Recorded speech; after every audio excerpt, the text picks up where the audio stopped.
ನಿಮ್ಮ ಯಶಸ್ಸಿನ ರಹಸ್ಯ ನಿಮಗೆ ಗೊತ್ತೇ?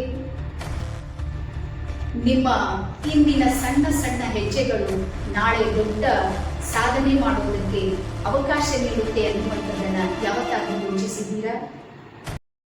ನಿಮ್ಮನ್ನ ನೀವು ಎಷ್ಟು ನಂಬುತ್ತೀರಿ? ನೀವು ನಿಮ್ಮನ್ನ ಎಷ್ಟು ನಂಬುತ್ತೀರಿ ಅಷ್ಟೇ ನಿಮಗೆ ಜಗತ್ತು ಮತ್ತು ಬ್ರಹ್ಮಾಂಡ ನಂಬುತ್ತೆ ಅನ್ನುವುದನ್ನ ನಿಮಗೆ ತಿಳಿದಿದೆ.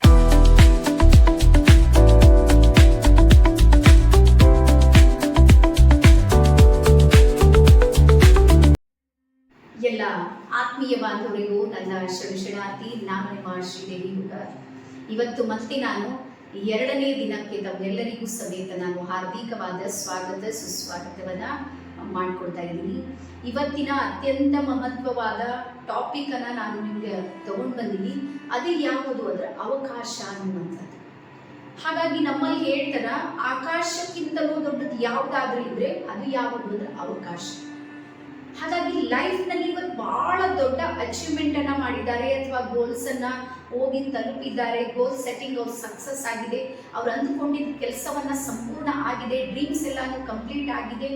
ಸಾಕಷ್ಟು ಸಲ ನಮಗೆ ಒಳಗೊಳಗೆ ಏನೋ ಒಂಥರ ಬ್ಯಾಡ್ ಫೀಲ್ಗಳು ಆಗ್ತಾ ಇರ್ತವೆ ಇನ್ನೊಬ್ರಿಬ್ರು. ಆದ್ರೆ ಅವರನ್ನ ಸ್ವಲ್ಪ ನೀವು ಡೆಪ್ತ್ ಆಗಿ ಅಥವಾ ಸಮೀಪದಿಂದ ನೀವೇನಾದ್ರೂ ಅಬ್ಸರ್ವ್ ಮಾಡಿದ್ರ ಅವ್ರು ಏನ್ ಮಾಡಿರ್ತಾರೆ ಮುಖ್ಯವಾಗಿ ಅಂದ್ರೆ ಅವ್ರ ಲೈಫ್ ನಲ್ಲಿ ಬಂದಿರುವಂತ ಅವಕಾಶ ಇದೆ ನೋಡ್ರಿ, ಅದನ್ನ ಕ್ಯಾಚ್ ಮಾಡಿರ್ತಾರೆ, ಅದನ್ನ ಸ್ವೀಕಾರ ಮಾಡಿರ್ತಾರೆ.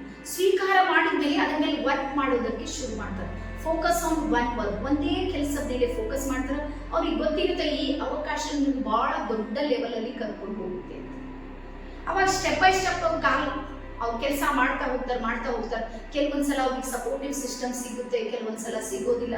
ಕೆಲವೊಂದ್ಸಲ ಬೇಷ್ ಅನ್ನೋರು ಸಿಗ್ತಿರ್ತಾರ, ಕೆಲವರು ಇದೇನ್ ಮಾಡ್ತಾ ಇದ್ದೀರಿ ಅನ್ನುವಂತ ಸಂಶಯಾತ್ಮಕ ದೃಷ್ಟಿಯಿಂದ ನೋಡೋರು ಸಿಕ್ಕಿರ್ತಾರೆ. ಅದು ಯಾವುದನ್ನ ಅವ್ರು ತಲೆ ಕೆಡಿಸ್ಕೊಳ್ಳೋದಿಲ್ಲ. ಅವ್ರು ತಲೆ ಕೆಡಿಸ್ಕೊಳ್ಳೋದು ಯಾವುದಕ್ಕೆ ಅಂದ್ರ ನಾನು ಇದ್ರ ಮೇಲೆ ಸತತವಾಗಿ ಕೆಲಸವನ್ನ ಮಾಡಬೇಕು, ಈ ಅವಕಾಶವನ್ನ ಸದುಪಯೋಗ ಮಾಡಿಕೊಳ್ಬೇಕು.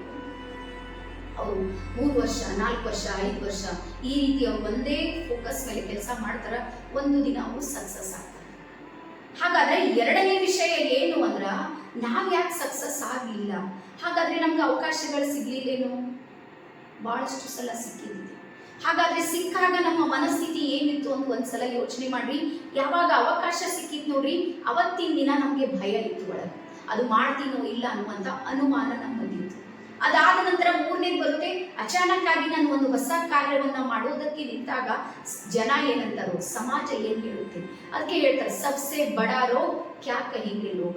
ಹಾಗಾಗಿ ನಮಗೆ ಬಂದಿರುವಂತ ಅವಕಾಶವನ್ನ ಜನರ ಭಯಕ್ಕಾಗಿ, ಸಮಾಜದ ಭಯಕ್ಕಾಗಿ, ಕುಟುಂಬದ ಸಪೋರ್ಟ್ ಇಲ್ಲ ಅನ್ನುವ ಕಾರಣಕ್ಕಾಗಿ, ಅಥವಾ ನನ್ನ ಸಿಸ್ಟಮ್ನ ವಿರುದ್ಧ ನಾನು ಏನಾದ್ರೂ ಹೋಗ್ತೀನಿ ಅನ್ನುವಂತಹ ಡೌಟ್ ನಮ್ಮೊಳಗಿರುತ್ತೆ ನೋಡ್ರಿ, ಆ ಅವಕಾಶವನ್ನ ನಾವೇನ್ ಮಾಡ್ತೀವಿ ಅಂದ್ರ ಕಳ್ಕೊಂಡು ಬಿಡ್ತೀವಿ. ಹಾಗಾಗಿ ನೆನ್ಪಿಡ್ರಿ, ಸಕ್ಸಸ್ಫುಲ್ ವ್ಯಕ್ತಿ ಯಾರು ಅಂದ್ರ ಬಂದಿರೋ ಅವಕಾಶವನ್ನ ಕ್ಯಾಚ್ ಮಾಡ್ಕೊಳ್ಬೇಕು, ಅದನ್ನ ಸ್ವೀಕಾರ ಮಾಡಬೇಕು, ಅದನ್ನ ಸರ್ಚ್ ಮಾಡಬೇಕು. ಒಂದಲ್ಲ ಒಂದು ದಿವಸ ಇದು ಜಗತ್ತಿಗೆ ಬೇಕೇ ಬೇಕು. ನಿಮ್ಗೆ ಗೊತ್ತಿರಲಿ, ಕೀಪ್ಯಾಡ್ ಫೋನ್ಗಳಿದ್ದಾಗ ನಮ್ಮ ಮನಸ್ಥಿತಿ ಬೇರೆನೇ ಇತ್ತು. ನಮ್ಮ ಜಗತ್ತು ಬಹಳ ಸಣ್ಣದಿತ್ತು ಕೀಪ್ಯಾಡ್ ಇದ್ದಾಗ. ನನಗೆ ಯಾವ್ದಾದ್ರು ಒಬ್ರಿಗೆ ಕಾಲ್ ಮಾಡ್ಬೇಕಂದ್ರೆ ಪ್ರತಿಯೊಂದು ನಂಬರ್ಸ್ಗಳನ್ನ ನಾವೇನ್ ಮಾಡ್ತಿದೀವಿ ಅಂದ್ರೆ ಡಯಲ್ ಮಾಡ್ಬೇಕಿತ್ತು. ಅವಾಗ ಹೋಗಿ ಅದು ಕನೆಕ್ಟ್ ಆಗ್ತಿತ್ತು. ಅದು ಇಂತಿಷ್ಟೇ ಸಮಯ ಅಂತ ಇರ್ತಿತ್ತು, ಅಷ್ಟು ಮುಗಿದ ಮೇಲೆ ಅದು ಮುಕ್ತಾಯವಾಗ್ತಿತ್ತು. ಅವಾಗ ಅದ್ರದ್ದು ಅವಕಾಶ ಇತ್ತು, ಅದು ಆಯ್ತು. ಅದ್ರ ನೋಕಿಯಾ ಇದ್ರ ಮೇಲೆ ಫೋಕಸ್ ಮಾಡಲಿಲ್ಲ, ಸ್ಕ್ರೀನ್ ಟಚ್ ಮೇಲೆ ಅದು ಫೋಕಸ್ ಮಾಡಲಿಲ್ಲ. ಏನ್ ವಿಚಾರ ಮಾಡ್ತು, ಭಾರತೀಯರಿಗೆ ಇದ್ರ ಬಗ್ಗೆ ಪ್ರಜ್ಞೆ ಇಲ್ಲ, ಅವ್ರು ಸ್ಕ್ರೀನ್ ಟಚ್ ಅನ್ನ ಯೂಸ್ ಮಾಡೋಷ್ಟು ಟ್ಯಾಲೆಂಟೆಡ್ ಇಲ್ಲ ಅಂತೇಳಿ ನೋಕಿಯಾ ಡಿಸೈಡ್ ಮಾಡಿ ಅದು ಯಾವತ್ತೂ ಸ್ಕ್ರೀನ್ ಟಚ್ ಕಡೆಗೆ ಫೋಕಸ್ ಮಾಡಲಿಲ್ಲ. ಅಂದ್ರೆ ಅಪ್ಡೇಟ್ ಆಗಲಿಲ್ಲ. ಅವಕಾಶವನ್ನ ಸದುಪಯೋಗ ಪಡಿಸಿಕೊಳ್ಳುವಲ್ಲಿ ನೋಕಿಯಾ ಒಂದು ಹೆಜ್ಜೆ ಹಿಂದಿಟ್ಟಿರುವಂತ ದೊಡ್ಡ ಉದಾಹರಣೆ ಇಡೀ ಪ್ರಪಂಚಕ್ಕೆ ಗೊತ್ತಿದೆ. ನಾವು ಎಲ್ಲಾದ್ರೂ ನೋಕಿಯಾ ತರ ಆಗಿವ? ಯೋಚನೆ ಮಾಡಿ. ಅದೇ ಕೀಪ್ಯಾಡ್ ಜಮಾನದೊಳಗೆ ಅದೇ ಜಗತ್ತನ್ನ ಕಟ್ಕೊಂಡು, ಅದೇ ಸಂಸಾರದ ಜಂಜಾಟನ್ನ ಇಟ್ಕೊಂಡು ಇವತ್ತಿನ್ನೂ ನಾವು ಮುಂದೆ ಹೆಜ್ಜೆ ಇಟ್ಟಿಲ್ಲ ಅಂದ್ರ ಇದು ನಮ್ಮ ತಪ್ಪಿದೆ ಹೊರತಾಗಿ ಬ್ರಹ್ಮಾಂಡದ ತಪ್ಪಲ್ಲ, ಅಥವಾ ನಮ್ಮ ಸಿಸ್ಟಮ್ನ ತಪ್ಪಲ್ಲ. ಹಾಗಾದ್ರೆ ಒಂದ್ ವೇಳೆ ನಮ್ಮ ಸಿಸ್ಟಮ್ ತಪ್ಪಿದೆ ಅಂತ ನಮ್ಗೆ ಏನಾದ್ರೂ ಅನಿಸಿದ್ರೆ ಯಾರು ಸಕ್ಸಸ್ಸೇ ಆಗ್ತಾ ಇರಲಿಲ್ಲ. ಪ್ರತಿ 100 ವ್ಯಕ್ತಿಗಳಲ್ಲಿ 3 ವ್ಯಕ್ತಿಗಳು ಒಂದಲ್ಲ ಒಂದು ರೀತಿಯಲ್ಲಿ ಸಕ್ಸಸ್ ಆಗಿರ್ಬೋದು ನಮ್ಮ ಸಮಾಜದಲ್ಲಿ ನೋಡ್ತೀವಿ. ಹಾಗಾದ್ರೆ 97% ಜನ ಏನ್ ಮಾಡ್ತಾರ? ಅವ್ರು ಮಾಡೋದು ಒಂದೇ, ಒಂದು ಅವಕಾಶಗಳನ್ನ ಗುರುತಿಸೋದಿಲ್ಲ. ಗುರುತಿಸಿದ್ರು ಅದನ್ನ ಎಕ್ಸೆಪ್ಟ್ ಮಾಡ್ಕೊಳ್ಳೋದಿಲ್ಲ. ಎರಡು, ಒಂದ್ ವೇಳೆ ಎಕ್ಸೆಪ್ಟ್ ಮಾಡ್ಕೊಂಡು ಕೆಲವರು ಇರ್ತಾರ, ಅದ್ರ ಮೇಲೆ ಪ್ರಯತ್ನವೇ ಮಾಡೋದಿಲ್ಲ. ಆನಂತರ ಕೆಲವರು ಇರ್ತಾರ, ಪ್ರಯತ್ನ ಮಾಡ್ತಾರ, ಆದ್ರೆ ಅವ್ರಿಗೆ ಪೇಷನ್ಸ್ ಇರೋದಿಲ್ಲ. ಇವತ್ತು ನಾ ಕೆಲಸ ಮಾಡ್ತೀನಿ ಅಂದ್ರೆ ನಾಳೆನೇ ನನಗೆ ರಿಸಲ್ಟ್ ಬೇಕು. ಡೈಲಿ ವೈಸ್ ಮೈಂಡ್ ಸೆಟ್ ಇಟ್ಕೊಳ್ತಾರೆ. ಬೆಳಗ್ಗೆ ನಾನು ಕೆಲಸ ಮಾಡಿ ಸಂಜೆ ನನಗೆ ಇನ್ಕಮ್ ಬರಬೇಕು, ಬರೋದಿಲ್ಲ. ಪ್ರತಿಯೊಂದು ಸಕ್ಸಸ್ಸಿಗೂ ಅದರಲ್ಲಿ ಆಗಿರುವಂಥ ಕಾಲಾವಕಾಶ, ಸಮಯ ಕೇಳುತ್ತೆ.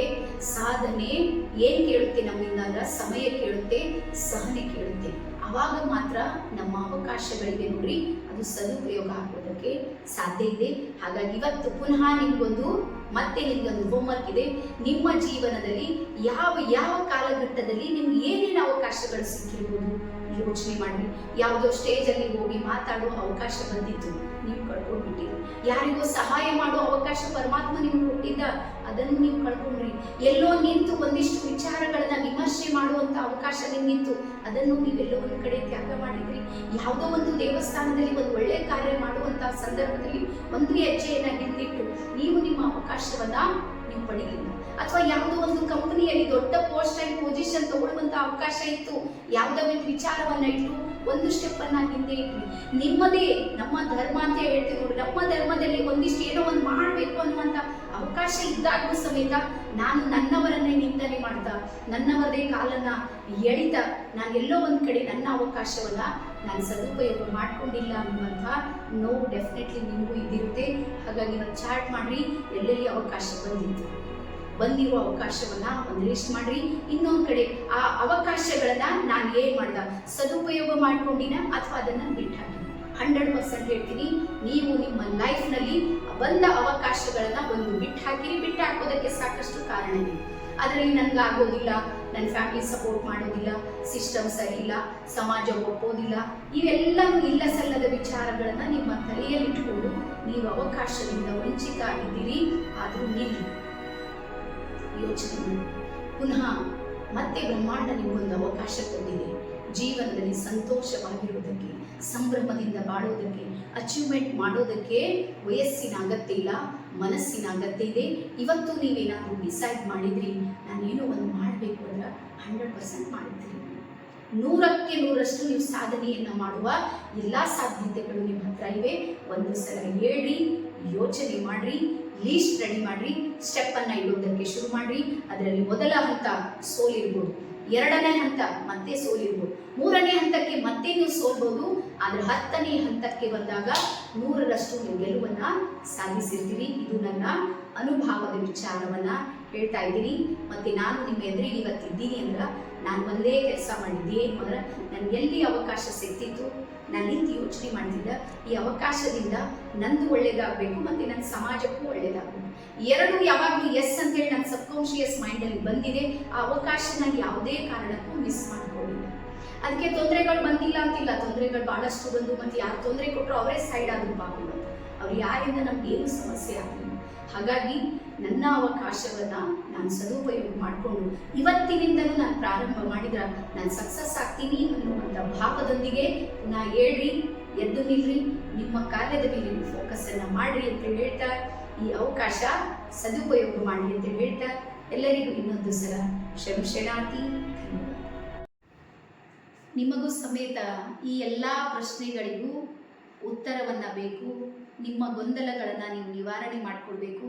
ನಿಮ್ಮ ಸಕ್ಸಸ್ನ ದಾರಿಯಲ್ಲಿ ಒಂದು ಸಪೋರ್ಟಿವ್ ಸಿಸ್ಟಮನ್ನು ನೀವೇನಾದರೂ ಸರ್ಚ್ ಮಾಡ್ತಾ ಇದ್ದೀರಿ ಮತ್ತು ನಿಜಕ್ಕೂ ನಿಮಗೆ ಅದರದ ಅವಶ್ಯಕತೆ ಮತ್ತು ಅನಿವಾರ್ಯತೆ ಇದೆ ಅಂದರೆ ನಮ್ಮ ಅಕಾಡೆಮಿ ನಿಮಗೆ ಸಂಪೂರ್ಣ ಬಲ ಮತ್ತು ಬೆಂಬಲವಾಗಿ ನಿಮಗೆ ಸಹಾಯ ಮಾಡೋದಕ್ಕೆ ನಿಂತಿದೆ. ನಾವು ನಮ್ಮ ಗುರಿಯನ್ನು ಇಟ್ಟುಕೊಂಡಿರುವಂಥದ್ದು ಯಾವುದು ಅಂದರೆ ಸಾಮಾಜಿಕವಾಗಿರುವಂಥ ಒಂದಿಷ್ಟು ಪರಿವರ್ತನೆಯನ್ನು ವ್ಯಕ್ತಿ ಯಾವಾಗ ಮಾಡೋದಕ್ಕೆ ಸಾಧ್ಯ ಇದೆ ಅಂದ್ರೆ ಅವನು ಸ್ವಯಂ ಪರಿವರ್ತನೆಯಾದಾಗ ಮಾತ್ರ ಸಾಧ್ಯ ಇದೆ. ಹಾಗಾಗಿ ನಿಮ್ಮ ಪರಿವರ್ತನೆಗಾಗಿ ನಾವು ನಿಮ್ಮ ಜೊತೆಗೆ ಕೈ ಜೋಡಿಸೋದಕ್ಕೆ ರೆಡಿ ಇದ್ದೀವಿ. ನೀವು ರೆಡಿ ಇದ್ದೀರಾ? Thank you.